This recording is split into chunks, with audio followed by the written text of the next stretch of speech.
Hello there, everybody. And I'm excited today to bring you a wise woman of wisdom from the Wisdom Box, Miss Judy Ranieri, sharing her beautiful card Yeah. deck, A Legacy in the Making. How are you, Judy? I'm doing great. Thank you. How about you? I'm doing great. I have your beautiful deck in my hand right here. And I absolutely love this thing. It's so amazing. So I want to ask you a couple questions about it so we can Sure. tell our audience, what inspired you to decide to make a card deck in the first place?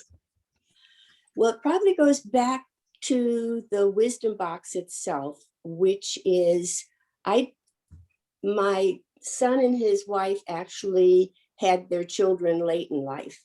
And I wasn't sure if I was going to be alive to pass on my wisdom. So I started with putting little things in a box to save for them. And then a lot of people have given me journals or books where they're fill in the blank, for grandmothers too. I went to Lincoln Elementary School in Skokie, Illinois, and that sort of thing. And those are fun, but then I kind of got bored with them. And so I thought there's got to be another way. And there's something called the ethical will, which really discusses values. And I took a course in that. And so from there, it led me to the legacy cards because I wanted to develop something that is easy. Some of the questions are tough, but yes, they are definitely tough. Easy and also deep. Yeah. I wanted people to go a little bit deeper. I also kept the cards. You'll notice the questions. It's very plain on the back, and I did have a design and everything, but I chose to go this way because the question is the most important thing. I love that. Yeah. That's what I want people to focus on. I love it. The question is the most important thing. Yeah. And so I just wanted to make it fun. And the thing that really pushed me forward was the COVID, the pandemic. Because I kept hearing stories about people are at home, they're bored, they don't know what to do. And I thought, this is the perfect time. Yeah, because it's something that unfortunately, we don't take the time to sit and do. And then it's like afterwards, everybody's like, oh, I wish I had asked her this question, or I wish it's like, it's a beautiful gift to be able to leave these answers for someone to really get to know. So I'm fascinated with them. I think they're amazing. I want to give a set to my mother. I want to fill out these questions for my new grandbabies. Yes. So this is really amazing. So who would you say these cards are for?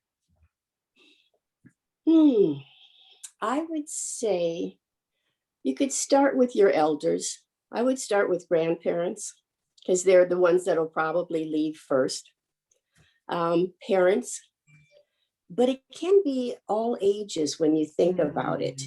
The whole concept of legacy, I always thought about it as you have to be famous to leave a legacy. I think that's 100%. I think that is the false thing that we always, until you actually made these cards, I had the same thought in my head also, right? Yeah.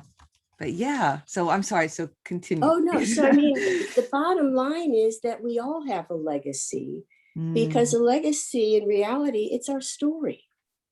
It says that we have been here, that we didn't just pass through. And our stories, our life lessons, our passions, our values can be carried on to the next generation in a fun way. Right. And so you actually do say that. You actually say, discover life's lessons and family stories. So I'm kind of thinking that someone could actually go through and answer these questions and actually almost then be able to write a book, like a little mini book or their life story if they wanted to do that. It's almost like it's prompting them to go in some direction. So I think you could use that. I love how you kind of shifted that ever so slightly, because my take on it originally was, if you answer all of these questions or the questions that speak to you, you will have your legacy written out for you. It's done.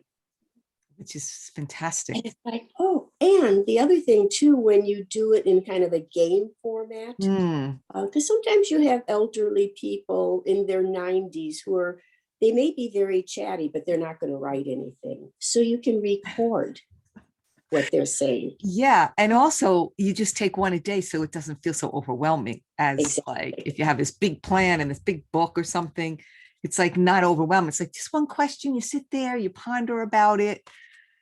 So I think that's great.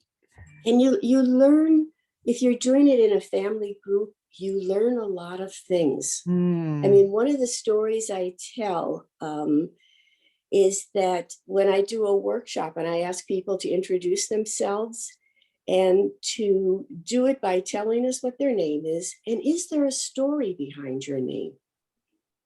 And that's part of where the legacy starts. You know, sometimes like I know a gentleman whose daughter's first name is Diane, and she spells it Dyan. And it's like, well, how come, Dad, how come you spelled my name like that? Right. Well, I went to the movies and I saw Diane Cannon in the movie with Cary Grant, and I just decided that would be a great spelling. So there's stories in the simplest little ways. Another example of that is someone whose uncle was in the military, in the army, and his best friend died. And so he changed the family name to honor his best friend. But people don't necessarily know this. Right. So how did you come up with these questions? Because some of them are really like, you know, when I'm going through, I'm like, oh, no, not going to answer that one today. Yeah, right. I do the same thing. I'll be very honest. It depends on the day of the week, what mood I'm in, because I thought, you have to know this stuff and do it. Right. I've done a ton of spiritual work from the time I was 19, and that was 1,000 years ago. And so you spent your lifetime coming up with these questions, kind of. In essence, yeah. I mean, it's like, what would I want to ask my parents if they were alive? Yeah. Oh my God, that's powerful, because I think that's like where you say, oh, darn it. Why didn't I'm never going to be able to know that. And I had someone go through that like 3 days ago. It's a good friend of mine. We go back to the old neighborhood in Chicago when we were 14. Right. We're in our 70s now. And she said to me 3 days ago, she said, I wonder how my mom and dad met. Wow. And the last two living relatives who could answer that had just passed away in the last year. So it becomes an afterthought and it's too late. This is to get you to be proactive. I love it. I mean, the whole concept, the idea it's just so fantastic.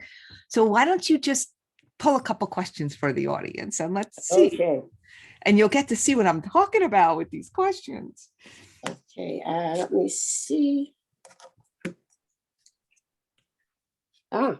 Okay. We were just discussing this one. What does legacy mean to you? Nice. So Rosie, what does it mean to you?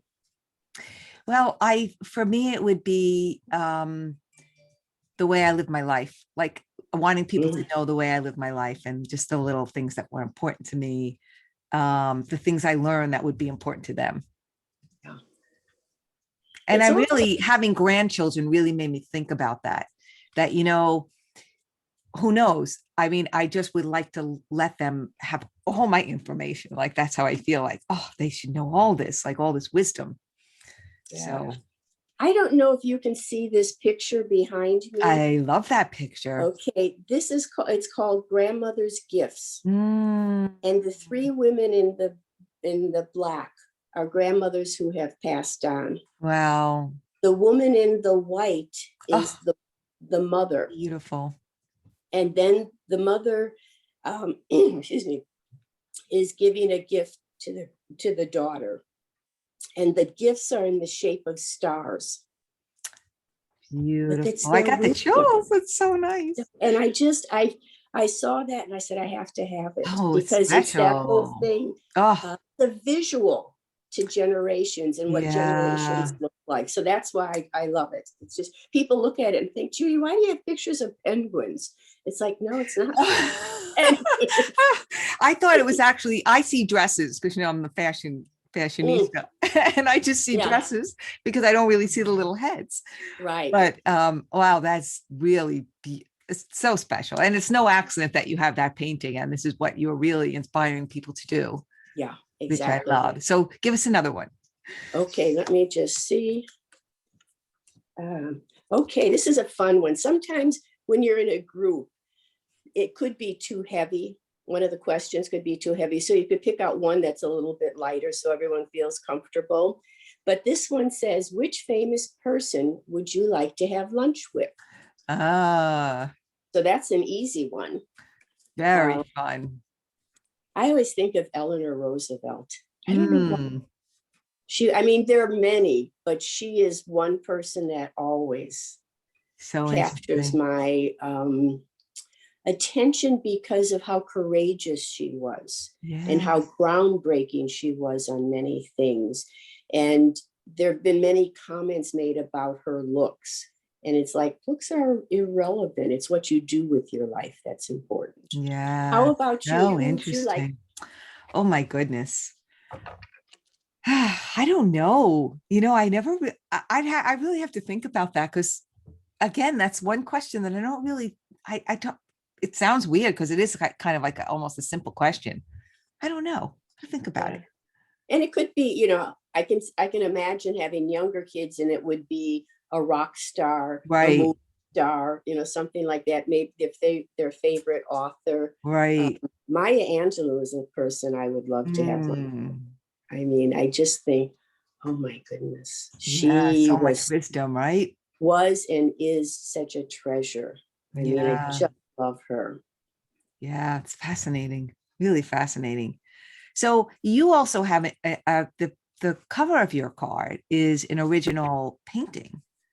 Yes, it is. Someone a friend of yours or something? It's a very good friend of mine. I actually have. Tell us about it because it looks like, is it waves in the ocean?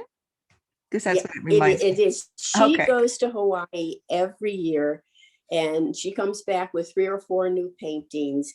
But what I loved about it too was it's kind of layers. That's what caught my attention in terms of using it, and layers representing generations. Beautiful. I'm always looking for a thread that can kind of pull it and tie it together. Wow. I just really love them.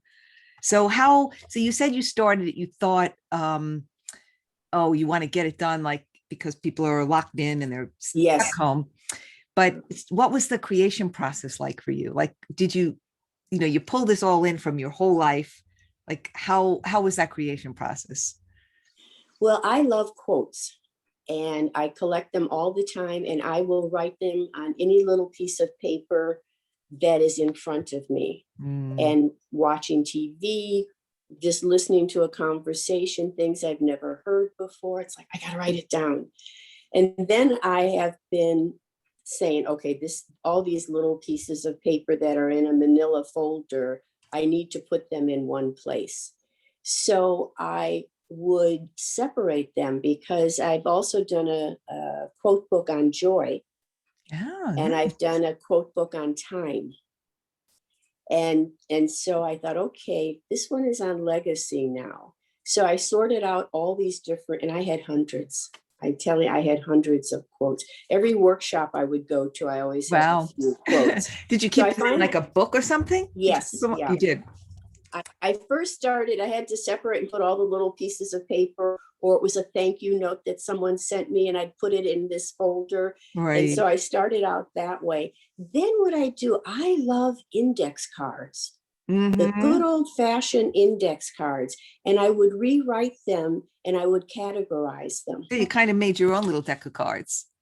Yeah, technically. Yeah, I didn't even think of that, but yeah, that's it. I've used that process for writing a book. You can put the chapters in there, and you do it in just a little index box.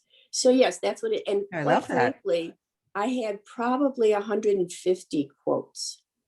So then the challenge became, okay, which ones are most relevant for this deck?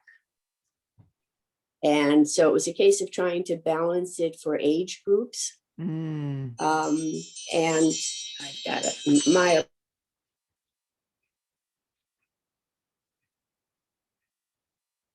I am in the process of selling a piece of property in Northern California, and we're down to negotiating. We have 2 people.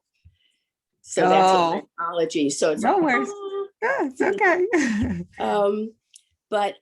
So the question was in terms of the process, and Yeah. so again, it What goes kept back you to going and motivated and I think one is COVID. mm. There's the expression, I don't know if you've heard the expression bum gum. No. One of my clients, I've done a lot of coaching over the years, and one of my clients who's a writer used to say, oh, it's so hard to just sit down and do it. And that's when we came up with the term bum gum.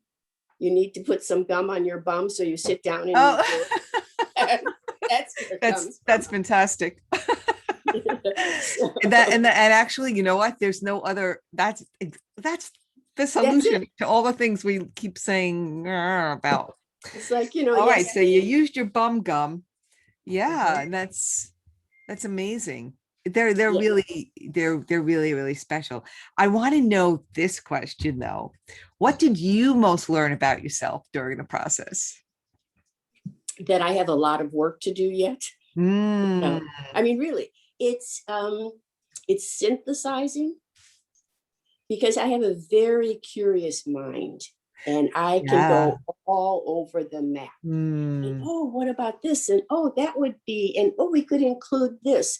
So and then you never get it done, right? Yes. And so I have to reel myself back in and say, what's the most important? And one of the things I use, if I die tomorrow, what do I want them to know? It's almost like you have to start backwards. You know, you hear people say, well, if you only had 6 months to live, what would you do? Right. You only had 3 days to live, what would you do? Yeah. Right. If you knew you were going to die X time, what do you need to accomplish by then? So between my bum gum and wanting to finish something, it was like, this is the time. So what was the answer to that question? If you died tomorrow, what would you want them to know? The most important thing for me would be that I would want them to know my heart. And as a grandmother, at this point in my life, my goal is I want them to always be compassionate. I think that's what we're missing a lot of right now. And kids can be really very thoughtful and the please and the thank you. And then they get into themselves at a different level in their lives. It's like, you mean the world doesn't rotate around me? Right. And then you get to another level and it's like, I always want them to remember the importance of being compassionate and how that influences the person they're being compassionate to or with, and how it impacts them. Wow. Beautiful. How old are your grandchildren? Let me see. The one just had a birthday. So we have a 13-year-old and a 17-year-old. Oh, and I just moved here from the West Coast. So I've only had a chance to see them just like 2 years. I mean, I would come back and forth, but there's a difference. And so now I get a chance to have them over for dinner. Which is such a nice age too, because you can have a fairly deep conversation, right? Yes. And all the frustrations that are happening, and particularly now with COVID. Sure. It's all the more reason to have conversations. And it's like, well, why can't we go out? And how much longer is this going to last? And then you tell them about historically, this is how their generation is going to be identified. You know, my generation, it was polio. Wow. You know, but each generation has an identity tag, you know. Maybe HIV was one. World War II was one. Theirs is going to be, this is what it was like before COVID. This is what it's like after COVID. Crazy. That's their, it's a marker. It's a benchmarker, I would Yeah. say. And we certainly have lots of them in the history of our country, right? Yes, absolutely. And just, I mean, life in general, there's always those, but I think how wonderful that you get to now have that time with them and Oh, give that them was the like reason your I moved wisdom. back east. Yeah. Yeah, well, let me just say, I wanted to move. I want to move down south, and now I'm like, I have these two beautiful little boys, and I'm not gonna leave my little boys. Oh, when did you have the second one? Oh, he's just almost 2 months old. So one's 7 months and Okay. one's 2 months. I know too. So my daughters and my sons, so special because they live right here, right near, Yes, close. means all the difference. I in the mean, world. it's a big. I just can't imagine not going and like smelling them, when they're in. Yes, hugging them. Yeah, exactly. So, and Oh, building that little relationship as early as it is kind of it's really a gift. So yeah, so here I am. Anyway, all right. So give us one more card. well, the one I wanted, I don't know if I can. I wanted to do the card. What does freedom mean to you? Now, that's a good one for today, isn't it? Yes. Hmm. And I have to periodically ask myself that because your answers can change. Hmm. And this came from a coaching question that I used with clients. And they would say, well, I want freedom. It's like, define freedom. Many people think of it as financial freedom. If you've lived under a dictator, it's another kind of freedom. If you're the mother of 4 kids under the age of 4, going out for lunch might be freedom. Or even a shower, right? Exactly. Oh, absolutely, a shower. So it's kind of important. And that was brought home to me again with, I don't know if you followed any of the, the hearings or whatever, or the discussions on Merrick Garland. But when he talked about his grandparents and the Holocaust, and how it impacted him, and how he wants to, he's literally, what he's saying is, I want to, since I have this freedom, since this country opened its arms to me, I want to pay that freedom forward. And he was in, I was in tears listening to him say nice, that. right? It's nice. Again, it's a cross-generational. So, it's interesting because to me, and I think I spent my whole life doing this, was to create a business that like worked for me so that I would be free to, at this point, like, which I do, take my laptop and go see my grandbaby. Then I can, put him down for a nap and I can be doing my work. And so I was like, oh, I actually did it. That's exactly. Like, that really is like an amazing feeling, amazing freedom to me, not going in and like, oh, I have to be there today, or like I don't have any day where I have to be anywhere, which is like, that's so big nice. Freedom to me. Yes, absolutely. Or if there's an emergency, right? It's like, Mom, I have to go. Can you please? You exactly. Right. Yeah, so good. Yeah, I mean, I absolutely love these. And I'm thinking about now, like, what a great gift. I've been wanting my mom to like write I've been for years telling her to write a book. It's just such an interesting, to me, history. And I'm like, okay, this would be a great start for her to start. Yes. And it's easy. Like you say, she could pick one card a week or just play with it. I love it. Also, I just wanted to share with you some other things that are happening with the cards, because that was my next question. Tell. Must be ESP. Because once you start putting the energy out into the universe, it's amazing what comes back. So I have been asked to do like a 1-hour workshop with the cards for a group in Monterey, California. And I forgot the name of what they're doing. Oh, it's called The Greatest Chapter of Our Lives. And it's a 6-week workshop. and they're having all different people come in and discuss some pretty heavy duty things. She said, we want something lighter. Could you do something with the cards? So that's one of the things. And then they're using a deck of cards as like a door prize. So they'll have a drawing and they'll use it as a door prize. And they really would like to give every participant a deck of cards. And of course, that can get expensive if you're on a limited budget.